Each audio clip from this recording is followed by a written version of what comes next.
Welcome to Pick Me Up, I'm Scared, the podcast. I'm your host, Madeline. And I'm your co-host, Kenna. Okay, Kenna, today I have a question for you. Tell me about a time you trolled someone online.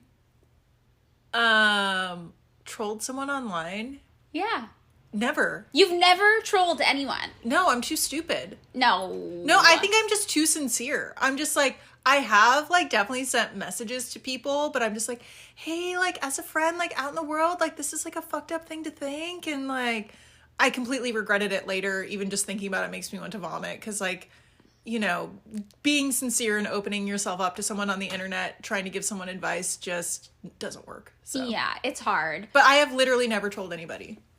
Okay, so I was trying to think about this, if I've trolled someone. And the closest thing I came up with is that one time I saw a really huge, one of those Instagram call-out accounts in fashion, like Diet Prada or something maybe, posted a photo of these two women in Halloween costumes. And they were racist Halloween costumes. They were really racist.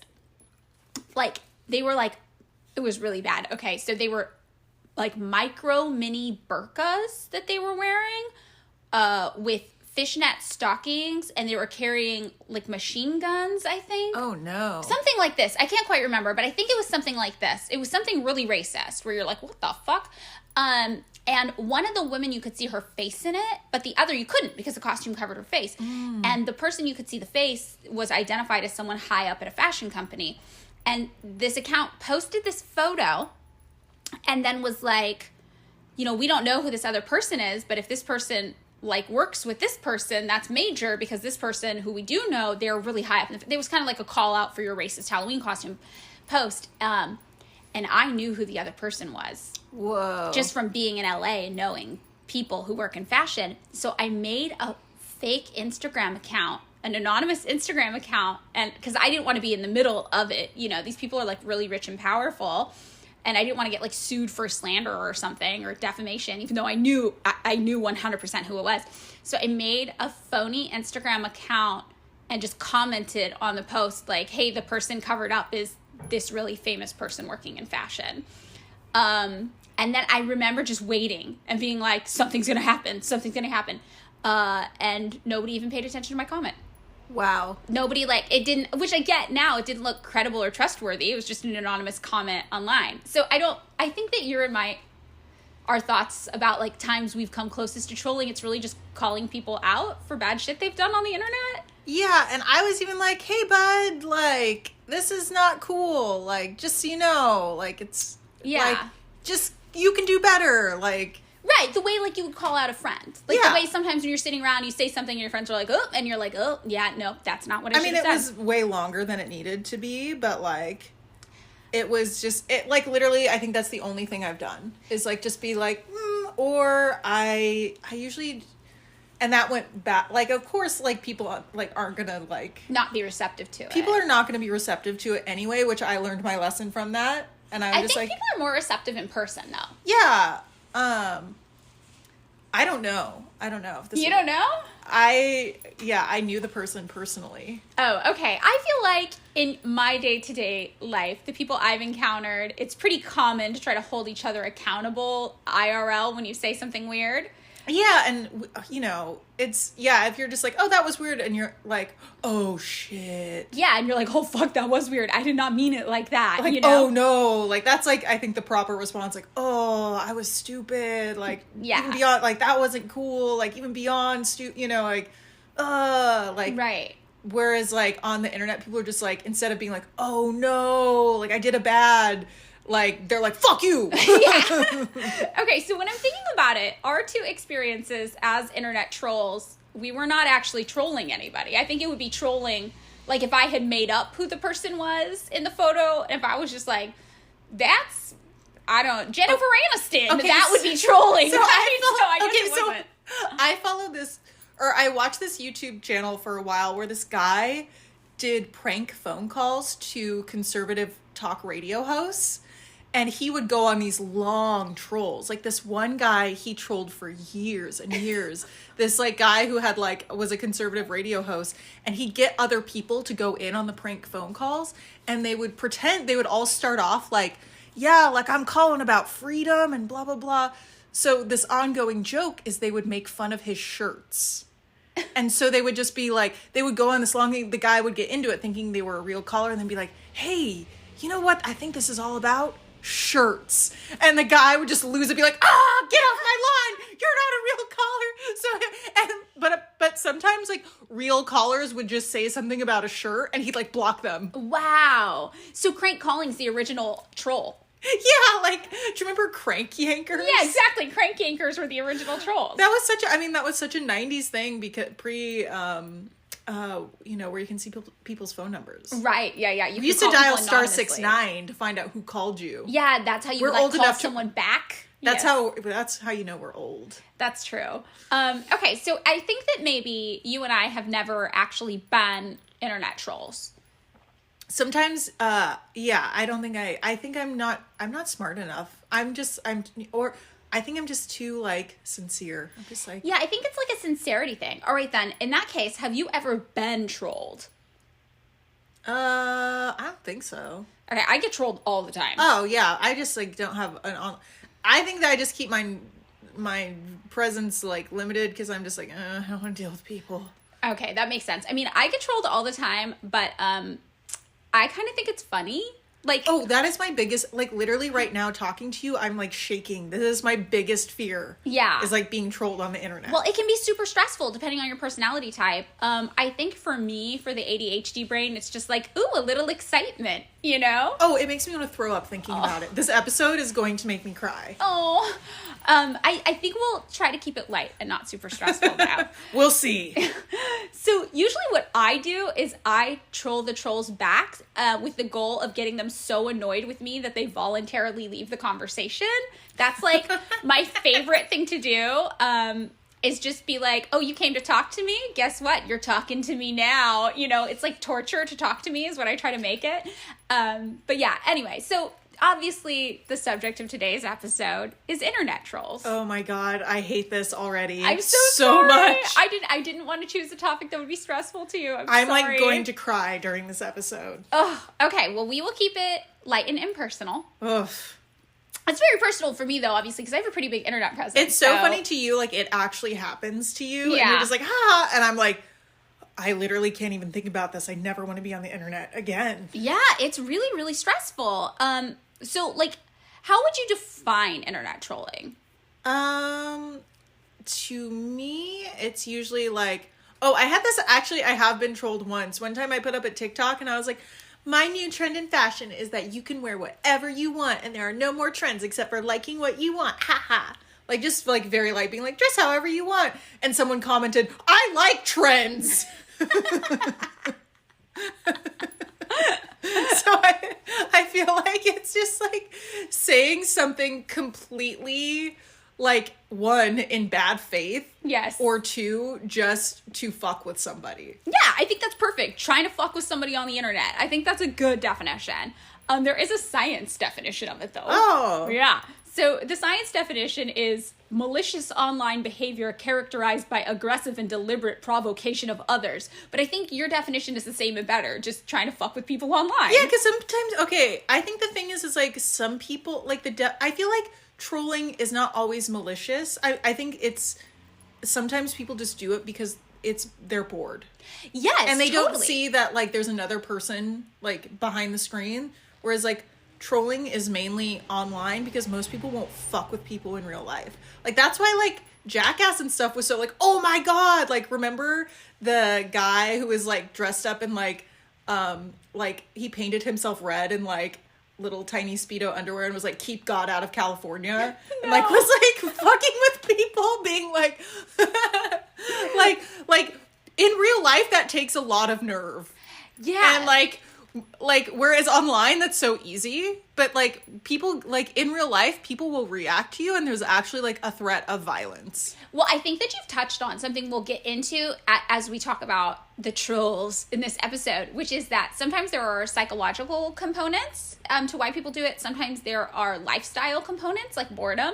Sometimes there are sociological components, like they don't realize they're taking out arguments in bad faith, for example. And sometimes there is, like, this online disinhibition thing. Yeah, and I also think that sometimes, too, like, not to say that it is mental illness, not to say that people with mental illness, like, are bad, do bad things. It's just, like, for example, there is, like, I was just listening to this podcast, Maintenance Face, and in a bonus episode, they were talking about people who were, like, fake cancer scammers. Oh, yes. And this one woman, she pretended to be, like, over 200 people, basically, about that all revolved around this family who had a kid with cancer. Wow. Family was all fake. And she was just like, I just compulsively kept creating these characters. Like she, like, compulsively had to be online commenting on this. It wasn't necessarily trolling. It was just like, it was like a weird compulsion. And I wonder with some people if they just have a weird compulsion to kind of just be like, I have to say something. Yeah, I mean, I definitely know people can get addicted to comment sections, and that probably has a lot to do with it. That is really interesting that you said that about the fake cancer scammers, though, because I know people who do this. They make GoFundMes for absolutely every minor inconvenience in their life, and these are not, like, marginalized people. Before you know, I think we all know people who are like, I'm a non-binary person of color and I can't get hired because people are fucking racist and homophobic and I'm about to lose my place to live and I need help with rent. That's legit. That's legit. And some people find themselves in that position over and over and over again in their lives because systemic oppression is real and it is systemic. So this will keep happening to them. I don't mean that. I mean people who literally make up, like, people are not marginalized at all, these two people, and they just make up wild stories about minor inconveniences and blow them out of proportion to make themselves into victims so that they can post these huge GoFundMes. And sometimes they will have fake medical claims. One of them did pretend to have cancer.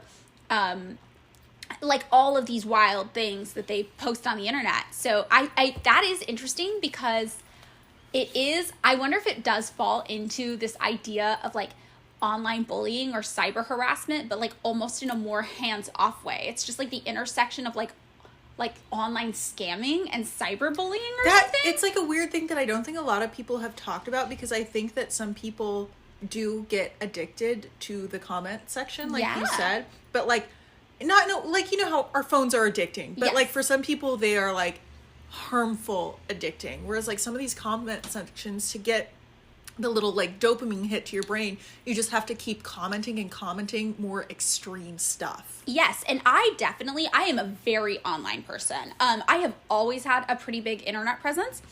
Not as big as I do now, obviously, but, like, the first social media platform I was ever on, I think, was in the year 1999 or 2000-ish. Maybe it was 2001, 2002 at the latest, and it was called makeoutclub.com. Oh, I remember Makeout Club. Yeah, and I used Makeout Club, and ever since then, I just got hooked. This was before MySpace. This was before Friendster. You know, wow, I was on Friendster and MySpace. When MySpace hit, I was on it. I was also on MySpace, and I also was on message boards really huge. I became kind of popular in some message board communities, and I would meet up with people and go to shows. I had, like, my little network. So I think I've, like, always been a very online person, and I think I do get addicted to the refresh, basically. Yeah, I mean, like, especially, it's like, yeah, a little tiny dopamine hit. And apparently, I learned this listening to this podcast called ADHD for Smart Ass Women. So us, basically. What we should have named our podcast. Yeah. They were smarter than us. Apparently, I'm not, I need to look more into this, but supposedly we need more dopamine for us to, like, be interested in stuff, and our attention is on things we're interested in. Yes. So it's like you get that, the more and more dopamine you hit, so it's like, of course it's going to be, like, more stimulating to us. Yeah. And just I think just people in general, like. Right. But yeah, so, we all know that, like, the purpose of the internet troll in the comments section is that they usually want to piss you off. Lots of times they think it's funny. Sometimes they are just bored, and whatever the case, their goal is to see if they can get you to respond, basically. And if you've ever been trolled, you know that some trolls are pretty good at this, right? They're good at pushing the buttons, and you can see it happen. Sometimes it'll happen to you, sometimes it'll happen to other people, and you'll see it. And sometimes when you see somebody be good at trolling and you see other people engage with them, you want to be like, no, you're engaging with them wrong. Don't do this. You're falling into the trap. But sometimes they're really bad at it. And there is nothing more awkward than dealing with a bad, unsuccessful troll. I will say that sometimes the troll comments are like, generally I hate like insult comics and roasts. Yes. Like they make me super uncomfortable. Same. But you know, sometimes they're funny. Yeah. And when they're funny, when they land, they really land.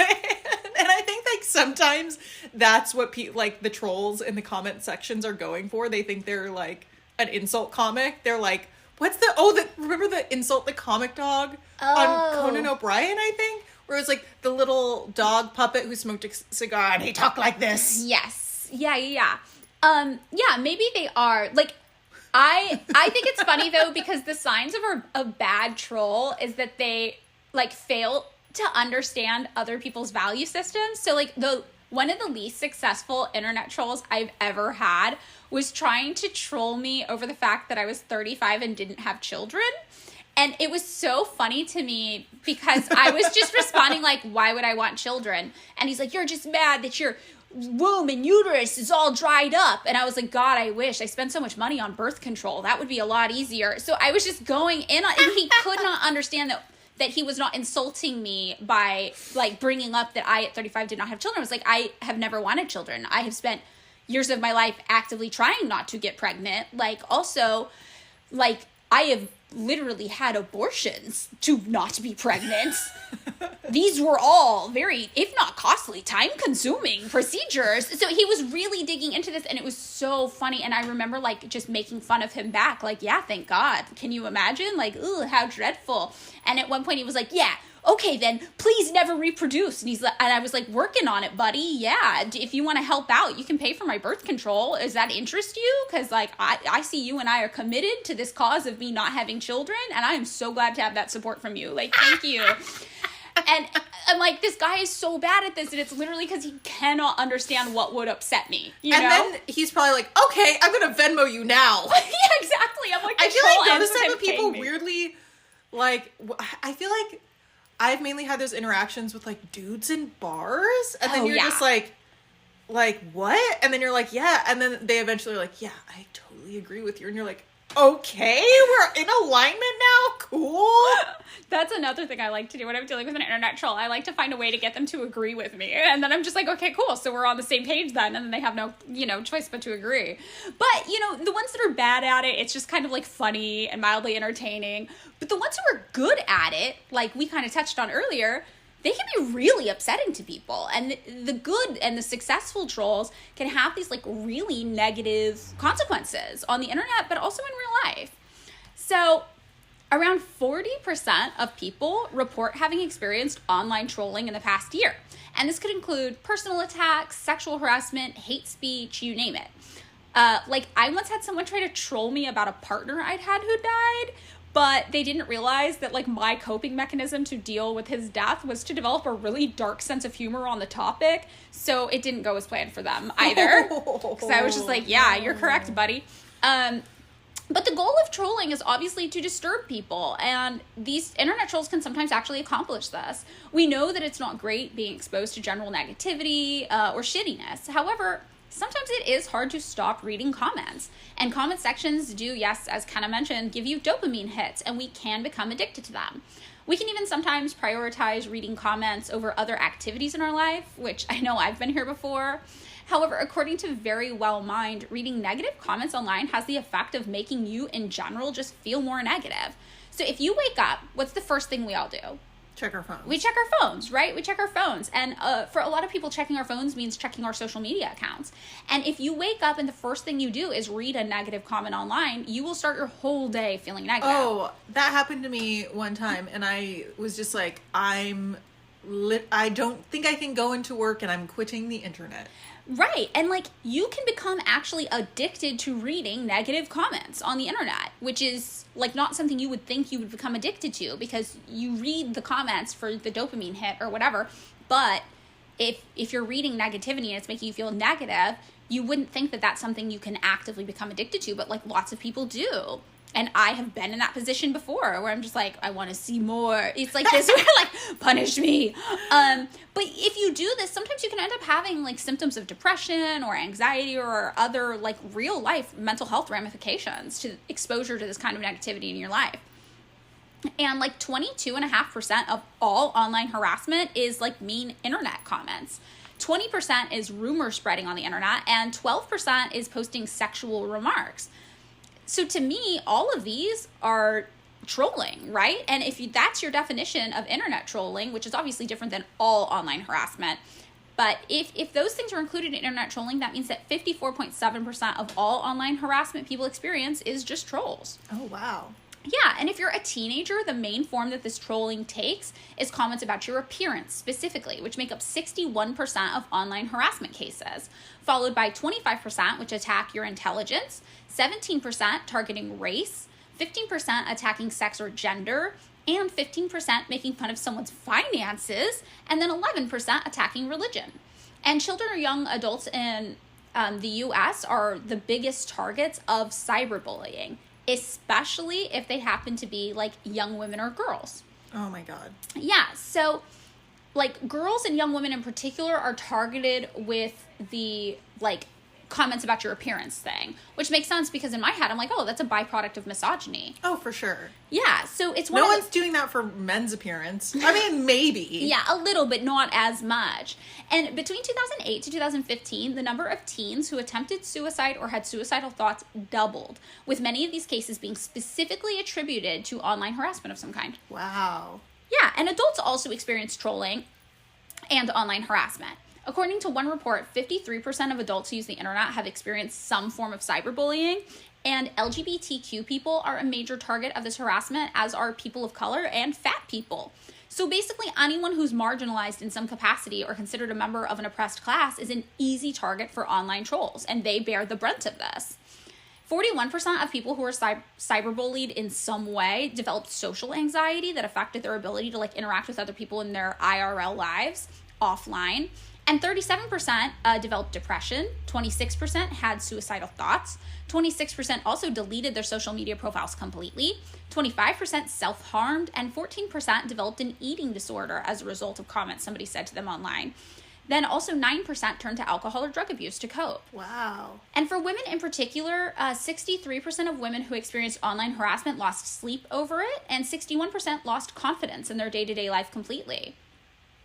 So this is kind of all in line with the goal of a troll. And somebody who is good at trolling can have these very real and lasting effects on people's mental health that, you know, we hear people say like, oh, just log off. But the reality is that it's not like your online life and your IRL life are two totally separate things. Yeah. They're very integrated, and you can log off the internet, but the thoughts that you had while experiencing negativity there, they still persist. They come with you into your day-to-day life. Yeah, plus it's very isolating because it's like you go online to like see what your friends are doing and like some like comment and be like, hey, what's going on? Like, and sometimes that's how you find out about like shows or like it's your friend's birthday and you're like, oh good, I now know that. Right. Logging off the internet completely means missing out on a huge part of social interaction in today's culture. Mm-hmm. So like this is all, you know, in line with the goal of the troll, but recently more and more research has started to be done into who the troll is exactly. And there's a lot of bad misinformation out there. If you listen to our episode on psychopathy, you know, psychopathy is not a real thing. But if you look up just like psychological profile of a troll or something like that on the internet, whatever you want to Google, you will just find all these people like, they have the dark tetrad personality types. They're Machiavellian. They're psychopaths. You really have to dig deep past that to find actual psychological analysis that holds up. And what we find out of this is some very specific statistics about who internet trolls are. And as we kind of touched on earlier, it's kind of shocking because the reality is that absolutely any one of us can be a troll and sometimes are. So according to research, 38% of online trolls target people on social media, and 23% prefer trolling people on video sharing platforms, which are considered separate from social media like YouTube or Vimeo. They also often operate on forums, chat rooms, and blogs. And as for physical locations, the top 3 countries where cyberbullying of any kind is the most prevalent are India, Brazil, and the United States. However, the unique thing about trolling compared to other forms of cyberbullying is that the goal is to captivate an audience on an online platform with your comments. It's motivated by a need for attention or excitement rather than traditional cyberbullying, which sometimes can even be done in private. So for example, somebody cyberbullying you might send you a private message telling you horrible things. That wouldn't be an internet troll. That's a different form of online harassment. Because an internet troll wants to do it in a public forum to get attention and for the benefit of an audience. So there's kind of some psychology going into this that people are starting to look up that's not just like Machiavelli psychopath weird thing. But the motive that lots of people come up with is something kind of touched on earlier, which is that people get bored. People with a propensity to seek excessive stimulation are often found trolling, which is probably why as a person with ADHD, even though I don't actively troll myself, I will engage with trolls sometimes when they find me. One of the earliest definitions of trolling online was to force people to engage in pointless and time-consuming conversations. But as someone who gets bored a lot, sometimes a pointless conversation is just a funny way for me to pass the time. Well, I don't ever get bored enough to instigate these encounters. I do get bored enough to sometimes, yes, troll the trolls back. And to me, the ultimate sign of success in dealing with a troll is, like I mentioned earlier, to harass them so much that they have to choose to ignore me. That feels like a win. And when that usually happens, I also like to leave 2 or 3 comments to them pointing out this has happened by asking, where did you go? It just feels really good to make a troll feel embarrassment or shame for their actions in some way, because you know the goal was that they were trying to hurt or upset me. So in my head, I'm like, some sort of justice has been served, you know? But I fully recognize that this is not normal, healthy behavior on my end. This is like deranged of me, basically. But the reality is that a lot of what motivates a troll besides boredom is actually just kind of sad. Lots of trolls enjoy being mean to people because it makes them feel powerful and special. And these people, according to psychoanalytics, tend to get pleasure out of being intentionally cruel to others. But unlike most people think, it's not because they lack empathy. On the contrary, people in studies who participated in trolling behavior actually had higher levels of cognitive empathy or understanding the emotions of others. Remember how we were talking about earlier people who are good and bad at trolling? Mm-hmm. Well, people who are bad at trolling, it's because they lack the specifically high levels of cognitive empathy, because empathy is what's necessary to understand what would upset another person. Whoa, it's like empathy can be used against you. Yes. And people who are most successful at trolling, it's because they have an intuitively stronger understanding of what would upset the person they're talking to. And that's why their techniques are more effective, because they know how to get to you. So, for example, the man on the internet being like, oh, you poor sad woman with no children. Ugh. He did not have high enough levels of empathy. He could not imagine a world where I did not give a fuck about not having kids. Like, that couldn't even register to him because he could not think about other people's perspectives.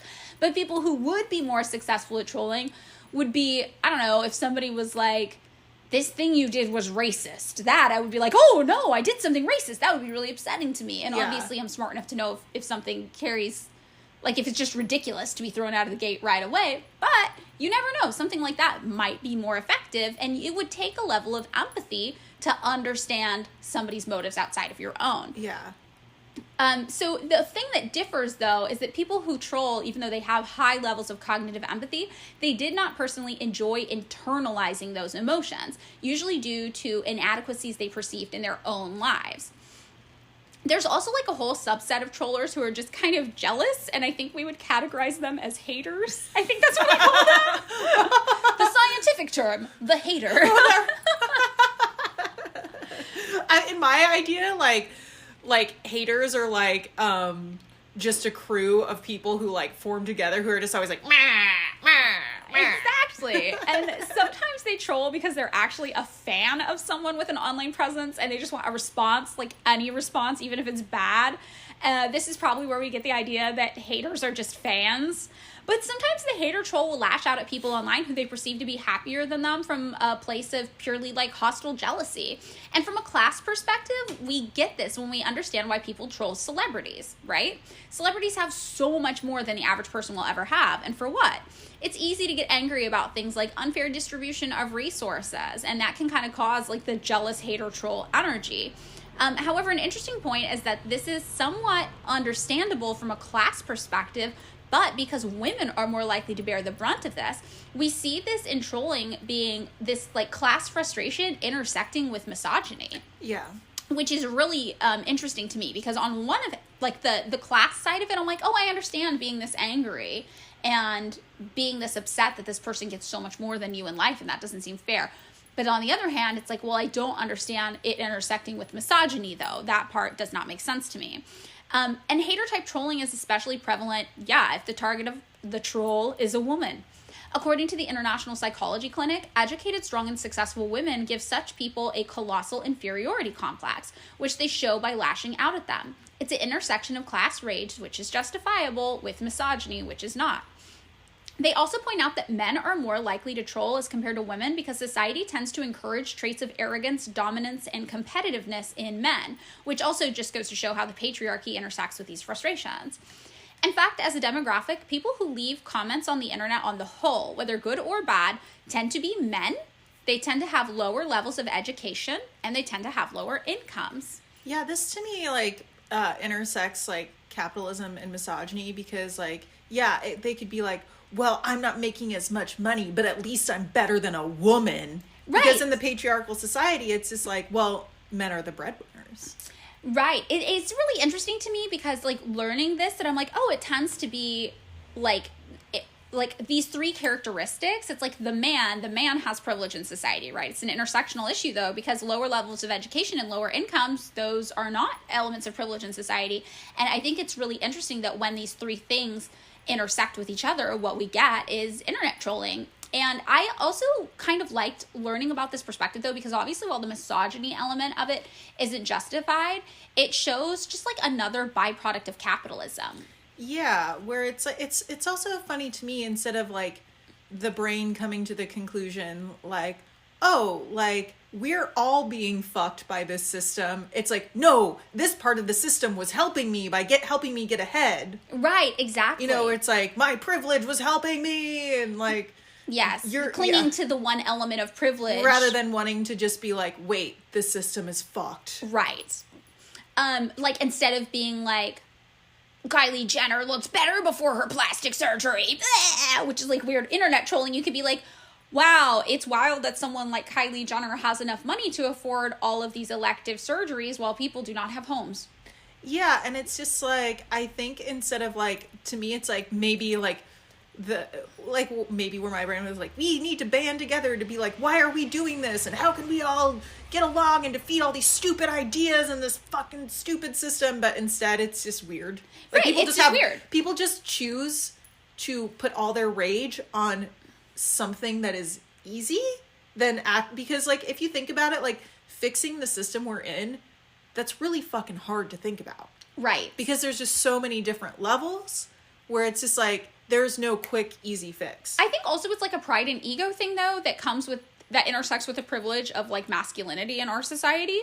Because to admit that you've been fucked over is almost to admit a sign of weakness. Yeah. To be like, wow, I deserve more than I have, and this person has so much more than me, and that is hurtful to me, and I feel that it is unfair. That almost is like, you're very vulnerable in that moment. So by clinging to the element of privilege you do have, which is like, well, at least I can talk shit about this woman's appearance. Yeah. You know, that gives you power. That's like the anger and frustration channeled through a lens of power rather than a lens of vulnerability. Yeah. And that's easy for people with power to cling to.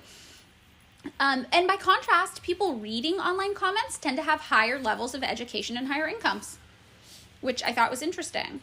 But beyond that, trolls have a lot of shared psychological traits as well. And one is this thing called de-individuation, which is where a troll somebody with trolling tendencies, they will reduce their own sense of identity, which makes them less likely to adhere to social norms. As a part of this, these people are also more likely than other people to do this one specific thing, which I thought was really interesting, which is kind of like the ultimate real life trolling, which is suicide baiting. Whoa. Yeah, there's a high correlation with people who troll on the internet and people who in real life do things like encourage people standing on high buildings to jump. Yeah, so big content warning, trigger warning for everything this is going to be talking about, suicide. And studies have shown that when someone threatens to jump from a high building, sometimes they are encouraged to do so by bystanders. But especially if the crowd watching gets big enough, the jumper is above the 7th floor, and it is dark outside. These factors all contribute to the baiter losing their own sense of individuality in the moment. Since they're able to more easily disappear in a crowd, less likely to be seen by the person threatening to jump if they're high enough off the ground and further away from them, and less likely to be seen by anyone due to dark lighting. So according to social psychologist Nicholas Apley, psychologically, if we're less focused on our own identity, we're more prone to aggressive behavior and more likely to feel distant from whomever we're talking to. And people who are identified as engaging in online trolling behavior also do just tend to have like poor social skills in general, which impacts their ability to communicate with people around them, even if they do relate. And this means that they just kind of tend to be lonelier on the whole because they have trouble forming relationships, which is kind of sad. And another key cause of this type of behavior can be a type of diluted perception of the self as an authority. So this would be a situation that's different than the other types of like person we would see engaging in these like activities. And this would be kind of on the opposite end. Sometimes people with extreme views think that everyone agrees with them, but is too weak or too scared to say anything.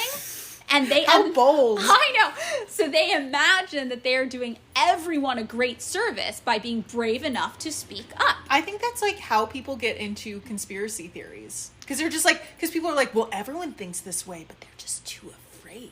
Yes, exactly. And it's like, no. Or that thing where people will say really like racist, fucked up shit, and then they're like, I'm just saying what we're all thinking. And then you're like, I literally have never thought that. Nobody has thought that. Like, why are you thinking this? You're just thinking this. But yeah, one study at Stanford found that students who thought they spoke for the majority expressed their opinions more readily than those who did not. Huh. Yeah.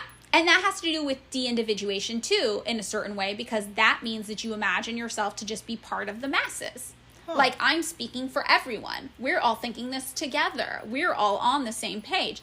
But in reality, it's like, well, no, you are thinking this, but you are refusing to take accountability for your own individuality in this moment and, like, identify this in yourself as just you, right?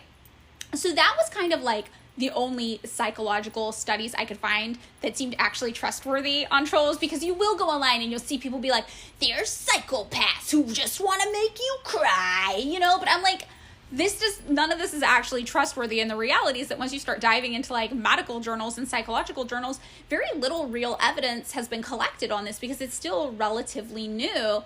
And the things that, yeah, we did see is that we saw the kind of demographic trends with the education levels and the income levels and the gender. And then we also saw just the idea of like acknowledging like unfair distribution of resources, which makes sense to me, right? And then also just those ideas of like the sense of self and how it relates to others. Like those are the only real psychological things that I could find online anyway that seem to actually hold merit when looking at the psychology of the internet troll.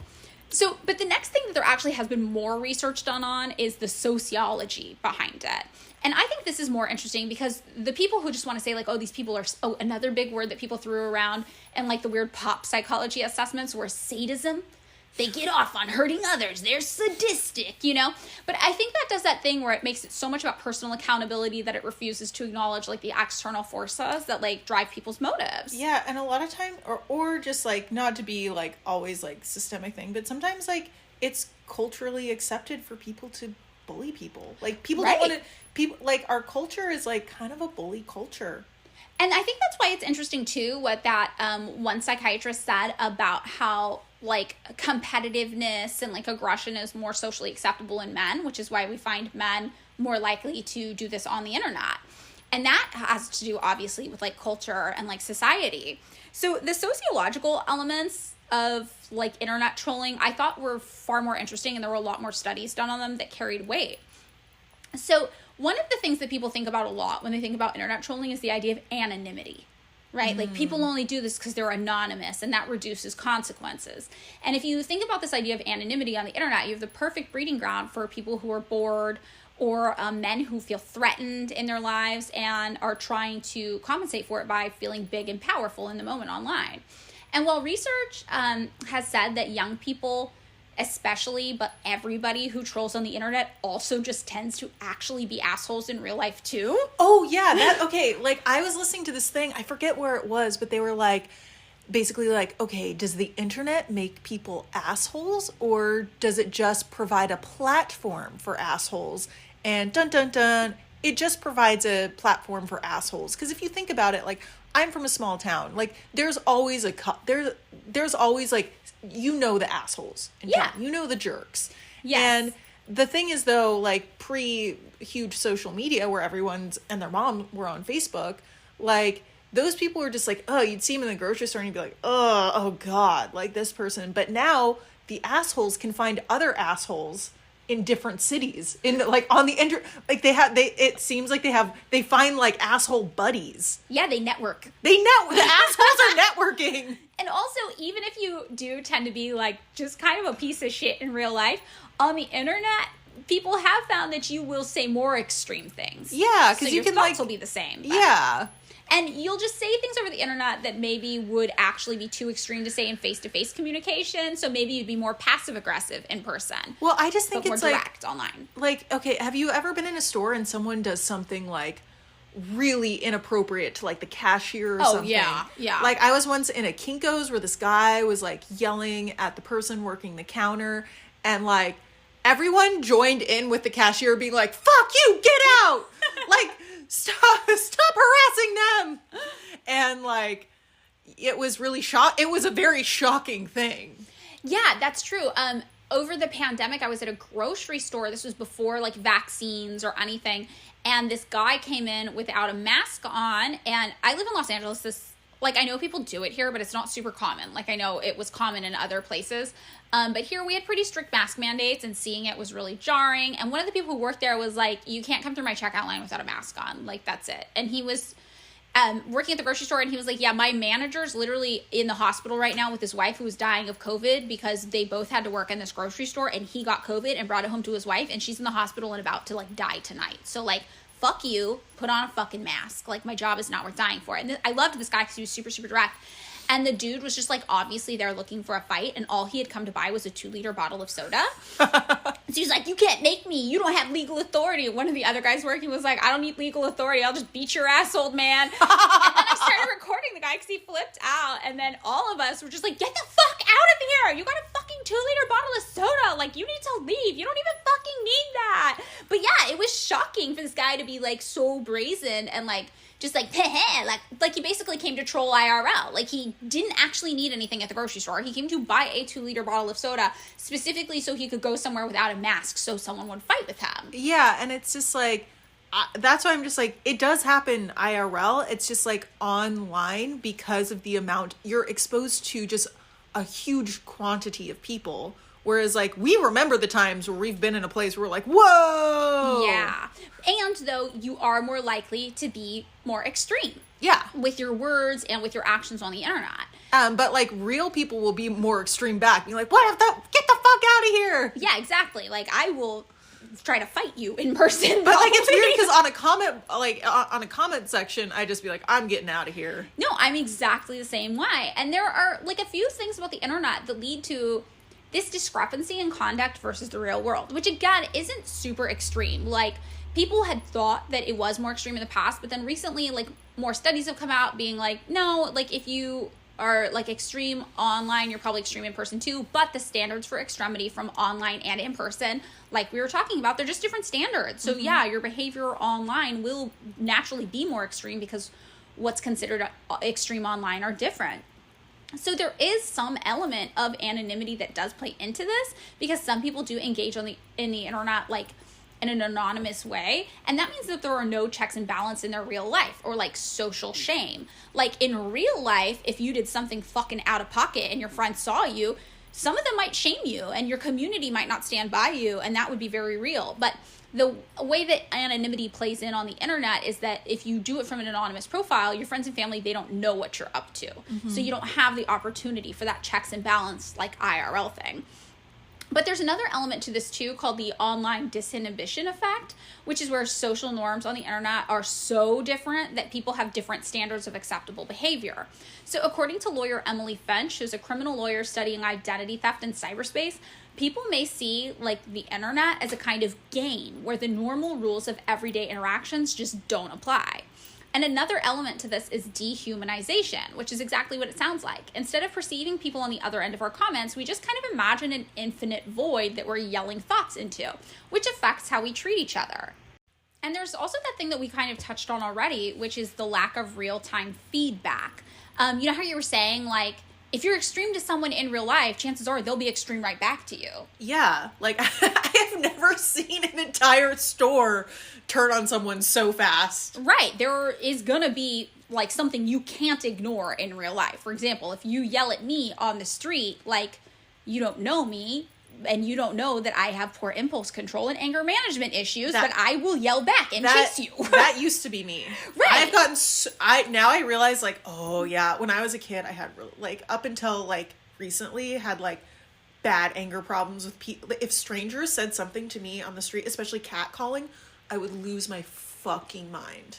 Yeah, and it's like those are real-time like feedback instances which are actually good for teaching like social skills. Remember how we talked about lots of people who engage in like online social trolling, like they feel kind of a sense of loneliness because it's difficult for them to build positive relationships in their life, and that's usually because they're having a hard time understanding like social expectation. Mm-hmm. Well, that means also a lot of those people are people who have been bullied potentially. Yeah. Also, maybe sometimes they're just assholes, right? It's a mixed bag. But also, like, if you do those things in real life, it's a way to learn social expectation because you learn very quickly what's acceptable and what's not to people around you. And even if sometimes, like, I had to do this when I was learning how to curb, like, my anger issues, it's not that I don't get angry anymore. It's that now I'm better at understanding what's worth my time or not because I have a realistic understanding, like, oh, if I freak out at this person, realistically, they'll probably respond this way, and is that worth it to me to engage with? Yeah, and usually it's no. Yeah, usually it's no, because I'm busy and I have a lot of things going on in my life. But I only learned that through trial and error. And that's because people gave me real-time feedback on my actions, which was super essential in me learning how to better engage with society around me. But you don't really get that in online conversations unless you actively seek it out or are receptive to it. In fact, if you want, you can ignore someone's replies to your comments completely and just kind of like keep commenting, like just without ever reading what people are saying back to you. Mm-hmm. And you can't really do that in life. Like you would hear the feedback from someone else probably instantly, or at least pretty quickly if you're talking to them IRL. And that would influence your activity. People, though, on the internet can just kind of throw their opinions out there, then run away from the conversation completely. Yeah, and like it's really hard to change people's minds, and you know, whenever I've seen people like dramatically change their mind, it is a longer process. Like you know, like it's usually like when pre-gay marriage, like people would be like, to convince people with gay marriage, they have to tell them their story, go to door, tell them their story, and be like, don't you know someone who's gay? And most people know someone who's gay, and they're like, oh yeah, my cousin is gay, and yeah, I never thought, like, that is a long process. That's like a lot of advocacy work. That's like, or like when you've had friends change their minds, usually you talk them through, you're like, oh, like it's like a long process. You don't have that time with strangers online. No, or the times that I have been most successful in actually changing people's minds, I've approached it not from a position of argument, but from a position of sincerity. Yeah. And you have to go into it with the expectation that you're not going to change this person's mind in this minute. You're giving them information to think about. So that next time they encounter somebody else who pushes back against their belief system, they are giving them more information to think about. You're building a series of interactions in that person's life that you are just one part of. And slowly over time, that's how people get their opinions changed. Yeah. And it's just like, you rarely see that in comment section. You don't see that in comment section most of the time. And also it's like the level of calmness and concern and humanity it takes to actually like sit down and do that, especially with somebody if their beliefs offend you. Not everybody's cut out for that. Not everyone's cut out for that. And also, like I said, it takes a lot of time. Yeah. And this is, it's so funny. My mom said this to me once and I was like, she's like, we live in a capitalist society. And I was like, you are literally correct. Where it's like, and I, you know, when I say this because it's like, time is money. Like most of us have to fucking work. We have to do errands. We have to do all this, you know, life now is very, very busy. And I think about how with like the advent of technology, instead of making our lives easier, it just makes us busier and have to do more stuff. Yes. Like when, like an example that I hear a lot of times is like the invention of like the stove or the refrigerator or the microwave. They'd be like, oh, this saves women because women who traditionally were like cooking clean, you know, in like the 50s or whatever. This will help them. This will ease their life. You know what it actually did? It raised expectations. So like, oh, well, you have an oven now. Now you need to cook a 6-course meal instead of just cooking regular over like a burner, you know, or like, you know, over a wood flame, you know. Yeah. It's just like, I feel like the expectations for our time are so much more. And then when you have all this like emotional labor that it takes to really change things, like that is very time consuming. It is. And also like, if you just throw your own opinions out there and you run away from the conversation completely, obviously you're not doing that because you actually want to change anybody's mind, because that's not how you change people's minds. But the motive for doing that is to make yourself feel better about you. It's a self-esteem thing. Mm-hmm. And it does actually help people when they do this because it makes them feel more in control of their circumstances, and also releases chemicals in your brain that counteract stress and make you feel physically better. It's similar to venting. Instead of, though, just sharing your feelings with somebody who cares about you and is compassionate and is consented to hear them, we're just harassing strangers to the point of self-harm online with them. So the reason why people do it, it's not because they want to enact real change. It's because even if they're not thinking about the why of it, it just kind of feels good to do it. And it's at the expense, though, of other people. Another key influence, too, that we don't really think about that sometimes gets, like, wrapped up with the psychology of people online, but to me isn't quite the same, is just your mood. So as you might guess, when people are happy, they don't feel the need to harass others. So when people are in bad moods, they tend to vent their negativity on the internet. Yeah, and just think about how, like, I just think about how many people are not just in bad moods, but live, like, really, like, it almost seems just, like, not tragic lives, because I feel like that makes it, but, you know, it's just, like, you hear of all the, like, you know, supposedly the opioid, like, deaths of despair. It feels like we are, like, right now a very, like, despairing society, and it's, like, to me, it is directly a product of our society that values capital over people. Capitalism definitely creates like conditions in our lives that make it really, really difficult for us to be happy. Like, how can you be happy and fulfilled when you're not sure if you have food to eat? How can you be happy and fulfilled if you're not sure if you can make rent? Like, the happiest I've ever been, and it's wild, it is because I have had money and not have to worry about my rent, buying medication, like, my bills are paid. I can have, like, streaming services and not have to worry about it overdrafting my bank account. Like, honestly, just like having a car, like stuff like that. Like, even though it seems like on one sense like shallow, my happiness level is like 10 times what it used to be. I feel the same way. The other day I was driving down Vermont and I drove past a Papa John's pizza, and I think I was with my boyfriend, and I said, oh, you know, one time 20 years ago, I ordered a pizza from that Papa John's and they accidentally double charged me and it overdrafted my bank account. And I had to call them and be like, hey, I think you ran my card twice. And they were like, oh my God, we did. We're so sorry. We'll refund you that one transaction right now. And I was like, yeah, well, like, this is really embarrassing, but that extra $11 overdrafted my account because I only had $13 in there to begin with. And I used the last 11 on a pizza, which I used to do specifically because a pizza was cheap and would last you lots of days. Week. Yeah. And I was like, I got a $35 overdraft fee, which was more than other people usually get because I'd overdrafted my bank account so much in the past that they upped my overdraft fee. And I was like, can you refund me the $35 overdraft fee I got charged? And they were like, that's literally impossible for us to do. Like, you didn't even spend $35 with us. Like, even if we gave you the pizza for free, that would only refund you $22, not the, you know what I mean?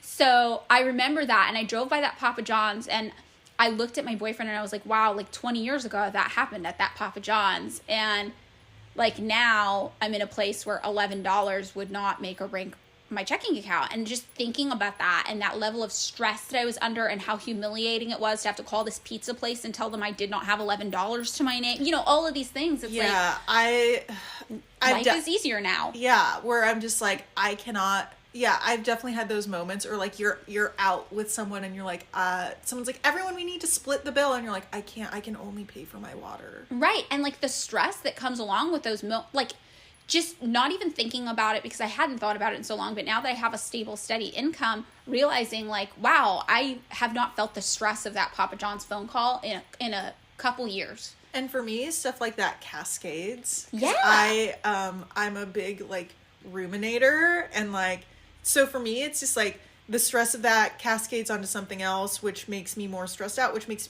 when you're stressed out, you make mistakes. Yeah, you're not thinking You get clearly. like tunnel vision. Like you are just on pure like how do I survival mode. Yes. Yeah, you're not making very good decisions. And they've actually done studies and shown that this is true, that people under financial stress, their brains aren't working clearly. Their problem solving skills aren't as strong because they you become more likely to gamble. You become more likely to have all or nothing thoughts because you're like, well, I have nothing to lose anyway. Why don't I do this really risky thing? Why don't I engage in this Forex scam? Why don't I do all this stuff that's bad for me? Because why? What do I have to lose if it fails? Well, to me, it's like too, like this is another way of like, you know, if we set up the greater system of our society to have more communal availability. Like I think about when I lived on a college campus, like people, like you could just like see someone in the cafeteria, you could go to the library if you needed a place to hang out, you could go to the gym if there was a place to go. It's like, why can't we just have that for everybody? And people who are lonely, like to me it seems like this is maybe a subset of loneliness too, trolling,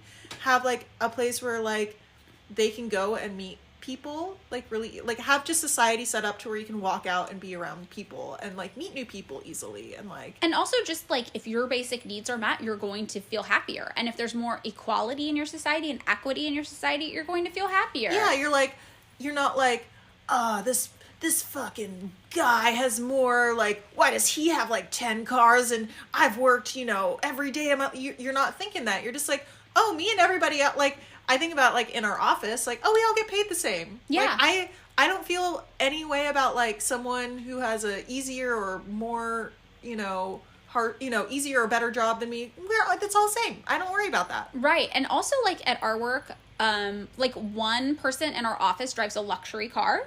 But we know that she drives that luxury car not because we all earn the same salary. She just prioritized having a luxury car because she really liked the car. And it's like nobody resents her for having a nice as fuck car because we know like what her resources were and the decisions she made to make that happen. But it's like the only way you know that is if you have like equity, which we have in our workplace, and that means that there's no resentment there. Yeah, it's like I spend my like extra money on other things. Right. I'm like clothes.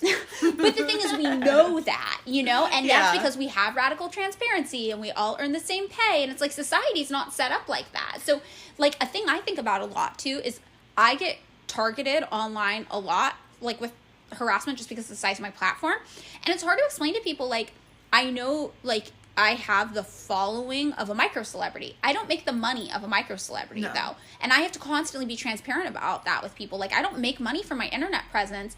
So that means that I don't have the resources in the team to handle online comments the way somebody with a whole publicist does, or a person they hire just to run their social media, even though we have maybe the same number of followers. And without being super transparent about that, people don't know that. So it's easier for resentment to build. You're like, this is my unpaid job. Right. This is my unpaid job dealing with you all. I don't get paid enough to deal with all this. And I don't have the resources that like a celebrity does to run their social media account. And I find that when I tell people that, they ease up and they're a lot nicer to me. And I think that's because if they don't, if you're not radically transparent about these things, it's easier for resentment to grow because you just assume. Like, if we didn't know our coworker with a luxury car made the same amount of money as us, we might assume she made a lot more, and that might make us more resentful of her. And, like, you don't even think about that stuff. Or, like, or just sometimes, like, you don't, like, yeah, with stuff like that, it's like answering customer service questions on the weekend. It's like working on the weekend. Or, like, people expect you to respond right away for stuff, and you're just like, hey. I don't get paid enough to do this. I'm a normal person with a normal job. This is my time off. Right, and I have to tell people that. But the thing is, like, when you tell people what's going on with you in that way, like, if people are able to back away from the feelings of resentment they have for other people,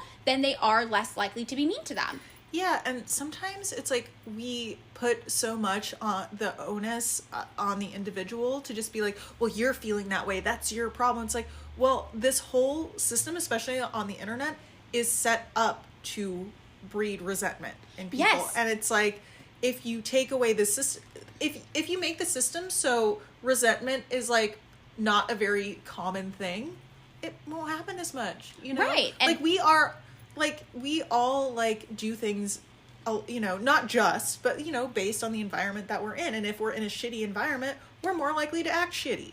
Yes. And that's like the thing it ultimately comes down to. It's like, if you are happy and content with your life, you're less likely to be shitty to other people.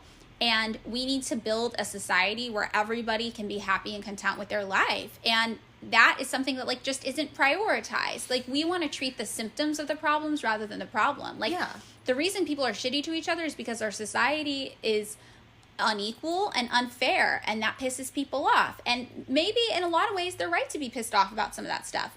They might not be acting the right way. They might not be taking it out the right way. And it's not taking away personal accountability for bad behavior. No, not at all. But it's just like, I think that people are less likely to do bad behavior if the system is set up to discourage it. To discourage it, and also, like, with the goal of trying to make everybody happy and provide for everybody.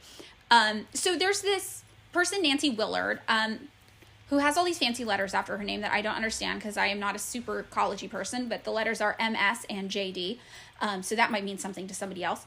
And this Nancy Willard is the director of Embrace Civility and the author of Be Positively Powerful, Resilient When Things Get Tough, which is a book. And Nancy Willard talks a lot about bullying, either in person or online. And what she says is that people bully others in person or online because they feel bad about themselves and they are trying to get attention. So Willard explains, by going after others, this is a way of trying to get some power or control over their life, which is generally out of kilter. They are an at-risk population. The trolls are people who don't love themselves, don't think anyone else loves them, and they're being hurtful just to feel some level of control over their life, which they feel is out of their control. Willard, in fact, says the main difference between a troll and a conventional bully is that while bullies usually have some amount of social standing or social capital that they use to maintain dominance over others, trolls tend to have limited or no social capital or social dominance. And they're usually frustrated with that. And that frustration is usually what drives them to seek power by taking down others. And I thought that distinction was really, really interesting. Yeah, I think that distinction is very apt. Because it's like the people, like, because I was bullied a lot as a kid. And it's like the people who bullied me generally were more popular. Right. They had power and they wanted to maintain that power. And if we think about, like, bullies in society, it's rich people. It's white men, and now it's even white women, as like things like the income gap gets smaller and smaller between white women and white men. It's whiteness in general. It's like all these people who have power tend to also be the ones who bully the most. But trolling is different. They're usually people without power, and lots of times the people they're targeting are people they perceive to have more power than them. Yeah. So I thought that was really interesting too, just as like a way to reframe how we think about these people and the inequality in our society, again, the way that contributes to this behavior even happening. Another thing that I thought was interesting too is there's just kind of a mob mentality to online commenting. So when one person says something negative, it opens up the floodgates for other people to leave negative comments too. And I've seen this firsthand from my experiences on the internet. The sooner I delete a negative comment, the fewer negative comments I know I'll have to deal with on the whole. Lots of people don't feel comfortable saying something on their own, but if they see somebody else say it, then suddenly that de-individuation thing, it's not their opinion, they're just one of the masses voicing that opinion. The same thing with the likes system on comments. Some people won't feel bold enough to say something on their own, but they'll like someone's comment if they're saying something shitty. And like that kind of mob mentality thing is really interesting to me in particular, because sometimes mobs of people on the internet will whip themselves up into a frenzy about things that aren't even real. Yeah. And that's where you get into these disinformation things. When people have decided they want to hate something, they don't bother to fact check. Or if they do fact check, they'll fact check with a bias. And it feels so good to be a part of these people hating something. It's building community, it's fostering community with other people, that it kind of becomes a replacement for your own identity, and it doesn't matter what's real or not. And obviously sometimes like groups of people holding other people accountable, that's not necessarily a bad thing, right? But it crosses a line when it becomes just kind of harassment and you haven't like bothered to even check if it's justified or real or what. I actually think about this with our business. One time somebody had this complaint about a product, and it like whipped the internet into this mob frenzy about this product we were selling. And it was funny because the whole thing was not even real, basically. And everyone was like, you've got to fix this product is such a problem. And I knew the product was not the problem, so I just re-photographed the product.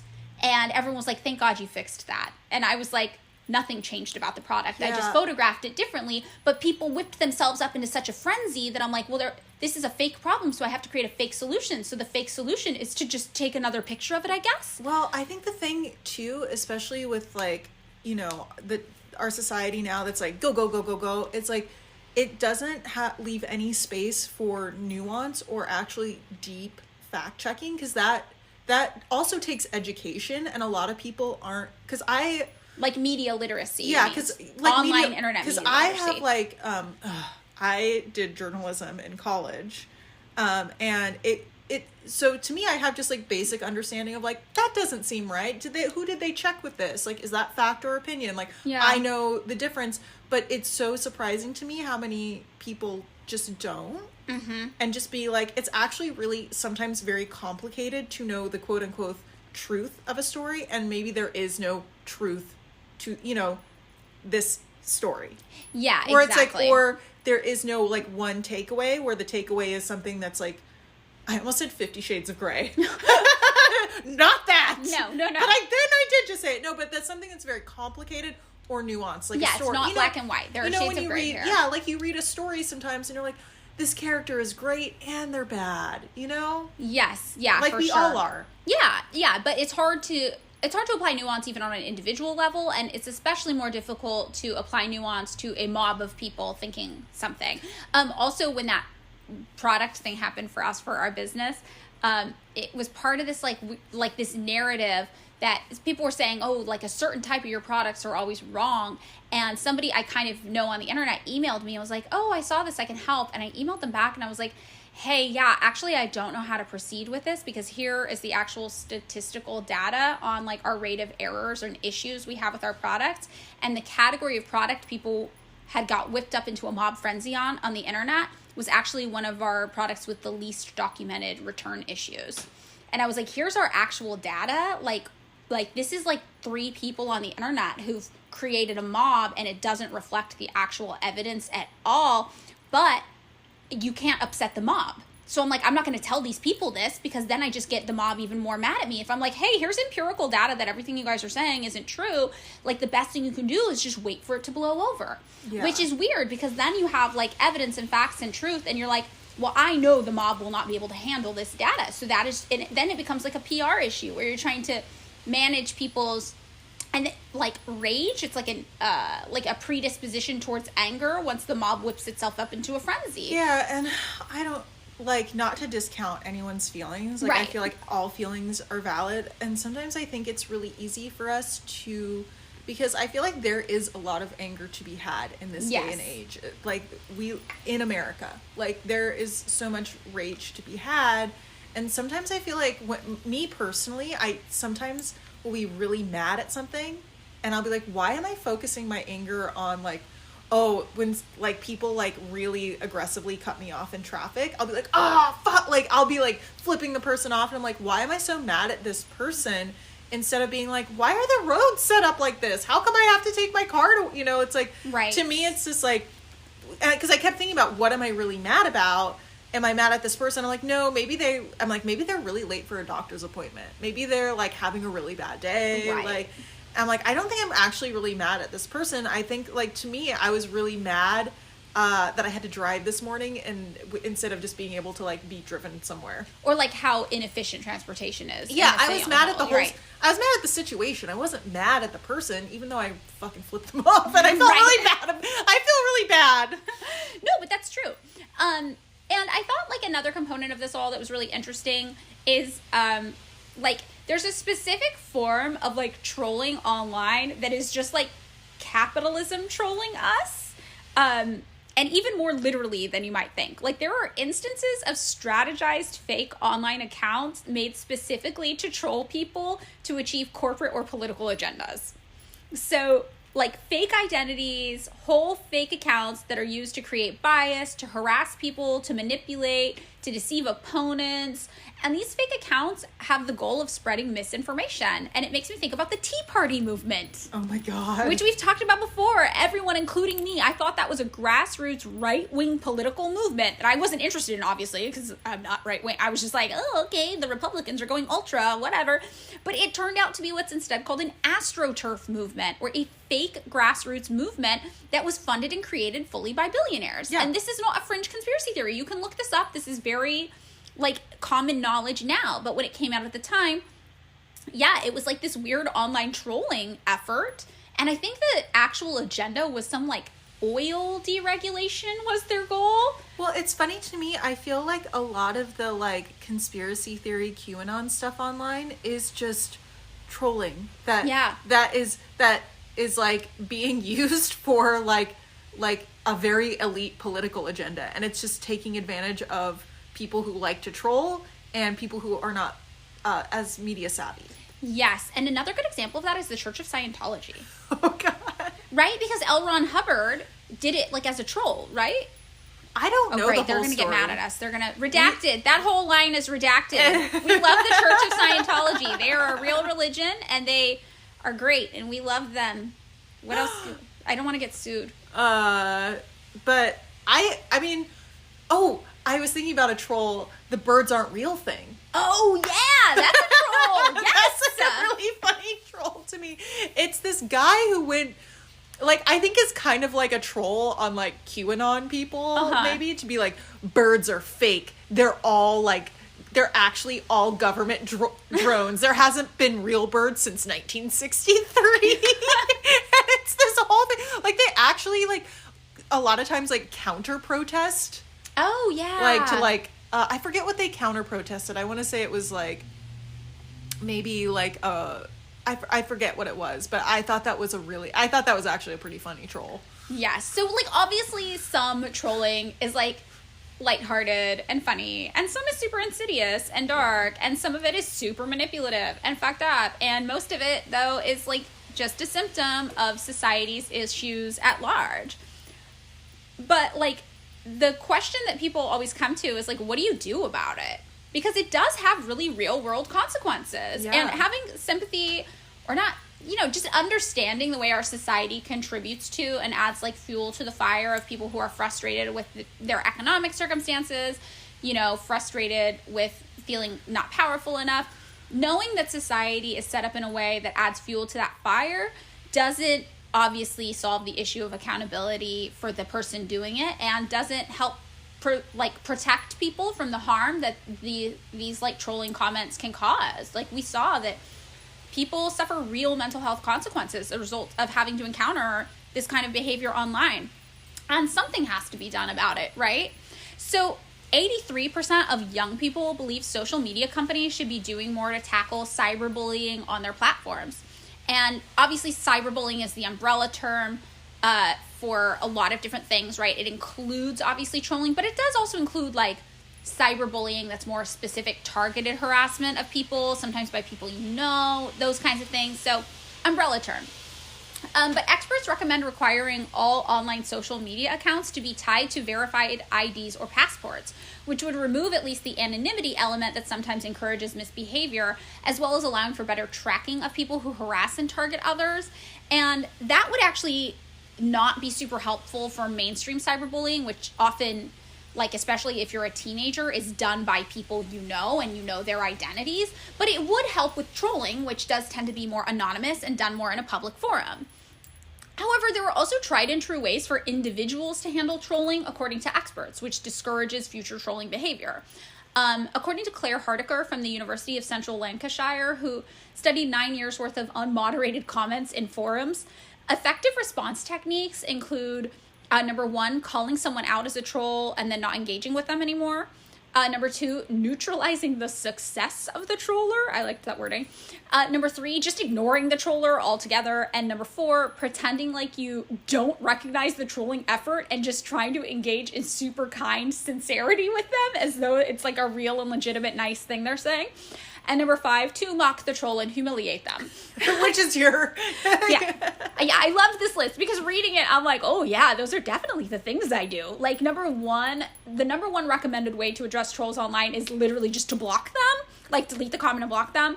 And that's easiest to do if you don't have a lot of time on your hands and also happens to be really successful. And the reason is that ignoring trolls is kind of their kryptonite, right? Because the goal is to get a response in a public forum, and if you give them nothing, they just wasted their time. But I think it's important to acknowledge that this doesn't like hurt them or upset them or anything, because odds are they're doing this to multiple people a minute, but it also doesn't give them what they want. So I guess that's kind of satisfying in its own right. But to ignore them, your brain has to figure out how to get out of fight or flight mode. Because if you let yourself get too affected when you see a bad comment, you'll be in fight mode, which adds fuel to the fire and gives the troll more satisfaction. And if you're someone like me who loves fighting with people, it's hard to get yourself in the headspace of being able to just walk away from a potential fight. In fact, whether or not I block a troll or try to troll them back often comes down to just how busy I am in the moment. If I'm really busy and I got a lot of shit going on, I'm just like, I don't have time for this, and I just block them and move on. However, if I have a little downtime, I might choose to engage, even if it's just to amuse myself. And that's when I fall back on those techniques listed by Claire Hardiker. So like when neutralizing a troll, your goal is to leave comments not for the troll, but for other people who are reading the exchange. So, you know, experts are like, oh, you should try to look calm and unbothered and do your best to make the troll out to look emotional, which they will interpret as a weakness and become embarrassed by. This is the psychology of how to out-troll the troll. But my favorite way to troll a troll is either just to like their comment or just respond lol, and that's it. These are my favorite moves, which I think would fall under neutralizing. Psychiatrists also recommend leaving logical, factual responses as well, like friendly and factual, which I think falls under like number 4 with like a source, just like pretending you don't understand this person is trying to troll you and just being like, oh, here's the source. I hope you like this reading. Let me know if you have questions. Because it's hard for them to continue to fight with a fact, and it just kind of makes them look foolish, which is not the goal, right? They want to look powerful. And of course, mocking the troll, number 5, is the most fun one, but it also takes the most effort. My favorite way to mock a troll is to tell them that I think they like me and they want to kiss me, while so they be trying to talk to me so much. And sometimes my followers join in on this too now when someone's trying to harass me. We'll all just be like, oh, you love me. Oh, you like me. And everyone else will be like, oh, you have a crush on her. You want to talk to her. I don't know why it's so satisfying. Probably because it's so juvenile and childish. Honestly, it's hilarious. Like kind of true. Like when people are like, I can't stand this for blah, blah, blah. It's like, it's probably because you like that. Yeah, I do that to people a lot. I'm like, oh, you love talking to me? Wow. But it is like super effective, even though, and I like it too because it takes something that could potentially be serious and just makes it really silly. You know, you're like, this whole exchange is really silly, so I'm going to be silly back to you. But if you can't break away psychologically from the conflict and you can't succeed in either of those 5 attempts, like if you're too emotionally worked up to try to like de-escalate the situation or neutralize the troll, which just that language to me is so hilarious. What experts recommend you do is just like start getting things to do in your IRL life like that minute. Like just start looking for things you could do in your real life. And the best thing you can do is just talk to someone you actually know who likes you. You don't even have to talk about the thing. Just it's like a touch grass moment, you know? You're like, this is not real. This person does not know me. Their motives are to gain power. They are doing this because they feel unhappy in their own life. I have no control over their own life. I have control over my life though, and I need to remember that this is not real and they don't know me. So like just call up a friend and be like, what did you do today? And if possible, another thing experts recommend is to do something positive with 5 different people, even if it's just you complimenting 5 different strangers. Because when you do this, if you go out into the world and you're just nice to people, it actually does like psychologically restore your faith in humanity and makes you feel less bleak about the world. Yeah. So the nicer you are to people, the more your brain gets centered on like, oh, community is good and people are nice and the world is not a bad place to be. And that's kind of like how you know, trick yourself into not letting it get the best of you. So that's it. That's my research on the internet troll, which we all could be if pushed to the right circumstances. There could be a troll within. There could be a troll within all of us. We could be the mob troll at one point in our lives. It's like the Sixth Sense. I'm the troll. But I mean, I think there's something interesting about that, because I think that like we all want to see ourselves as like righteous, at least in some capacity, even if you're like Joker-fied, you know, and you're like, my goal is to sow chaos wherever I go. Like there's some element in your head where you're like, because I'm righteous, you know, or like if you're like a super sincere person, you're like, well, I'm righteous in my sincerity. And I think when you view yourself as somebody righteous, it's easy to defend any pattern of behavior you have. Yeah. And when you are in the position where you're like, well, I'm right to do this, I think it's easy for you to potentially yourself get sucked into online behavior where you're like, well, this felt righteous to do at the time, but now in retrospect, maybe I didn't have all the information. Maybe I didn't like handle this the right way. Maybe I, like you were talking about in traffic, maybe I misplaced my anger on this one person when really I'm mad at this whole system, and that's not what's like serving me, and that's what it should be directed at. I like the idea of like trolling as a symptom of our displeasure, our unhappiness with like capitalism and inequality on the whole. Yeah, I feel like it's definitely a symptom of despair. Right. Like, and I feel like despair in the way where it like, I feel a lot of people feel really nihilistic. Mm-hmm. Like, because life for many people feels really unfulfilling. And bleak. Yeah, there's a bleakness. And the idea that like, things will only get worse. And it's hard to argue with people when they're like, I think things are getting worse, because all the statistical evidence you find about the United States where we live, the income gaps get worse every year. Our infant mortality rates are horrific. Our life expectancy is starting to drop. Every year our life expectancy goes down. Yeah. It's like, wow, how do you tell somebody that the future's not bleak when all data around them shows that it is? And you almost like, I think us being like counterculture or punk gives us a little advantage, because we're just like, fuck this system anyway. They're lying to us. So we need to like fucking somehow make it through this.